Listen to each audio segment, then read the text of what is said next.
Ladies and gentlemen, welcome back to our YouTube channel. Today we are basically going to be breaking down scaling. What is scaling? Scaling is actually about subtracting and not adding, meaning that we are subtracting ourselves first of all. If ever your business can't run without you, you become the bottleneck in your business. If ever you have to make every decision in your business, what that is going to lead to, first of all, is going to lead to a burnout, and second of all, you're going to lose out on profit.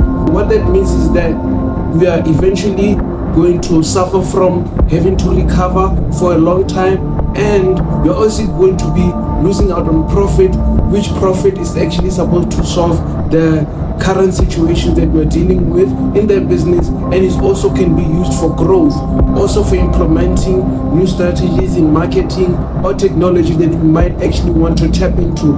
If ever you're making each and every decision in your business, you're actually going to be forfeiting all of that. What I've also learned is that I actually burnt out because I was making each and every decision, from producing the product, from marketing the product, and also having to deliver the product. What that does is that you're also alleviating the impact that we're actually going to have on the customer relations. Because imagine, I spent so much time producing the product, I spend so much time trying to deliver the product, and eventually I'm going to lag somewhere. The reason why we want to scale our business is that we want our business to actually run without us. How does our business actually run without us? What we're actually going to do is that on one specific day, we're just going to allocate our time to write an SOP for one test. What is an SOP? An SOP is a standard operating procedure whereby it actually outlines how we actually get an outcome for a certain delegated task. Obviously, if you are scaling a business, we actually have to delegate some of the minor tasks, and we're actually going to get involved when you're doing special tasks in the business. As a tailor, I can be doing like small work that provide actually low margin of profit. We as the founders or as the owners, we should actually be focusing our time only on special tasks that actually provide the business with high margins.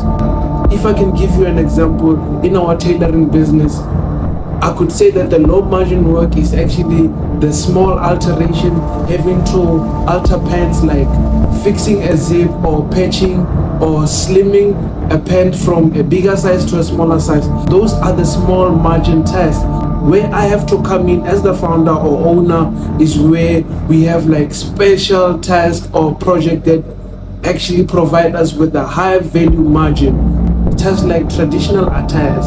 For one attire, probably let's say we are producing a suit. A suit is actually going to give us like 1,500 of profit, whereas a low margin task is actually worth about 40 rand. Imagine the difference. If you actually had, I only step in and I had to do like 10 of those tasks, it's eventually going to lead us to making 15,000 rands, where if I had to make like 10 tests of the low value margin test, that's going to be an actual 400 rand. You can actually also see the difference. It's actually quite huge. How do we actually stop being the bottleneck in our business? We have to delegate the task whereby we're going to have the SOP. The SOP, let's say in this scenario, I'm going to give an example of like making an actual burger. For like example, at McDonald's has SOPs for each and every task, meaning that it makes it easier for you to scale the business. And if you can scale the business, you can actually see the value of the business. And if you can actually see the value of the business, means that you can eventually sell the business or exit the business.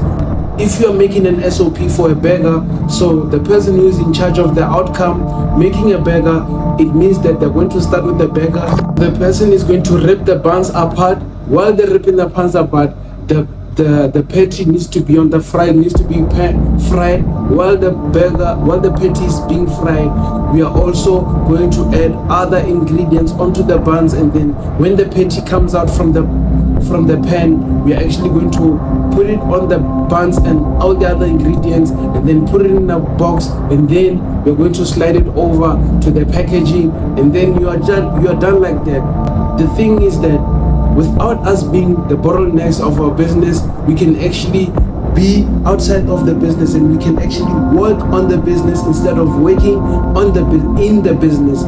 If ever we are not working in the business and we are working on the business, we can actually see all the operations running inside the business, and we can actually improve the business. And if we improve the business, it means that the value of the business also gets to rise, meaning that if ever one day you want to exit the business and do something else, you actually know the actual value, and the people inside the business can actually be replaced as soon as tomorrow.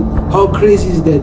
I recommend that everyone actually scales their business, because most entrepreneurs get stuck just after opening the business. They work inside the business from doing everything for an enormous amount of time, and what that actually leads to is an ultimate burnout. To avoid the burnout, we actually get to reap the benefits of scaling.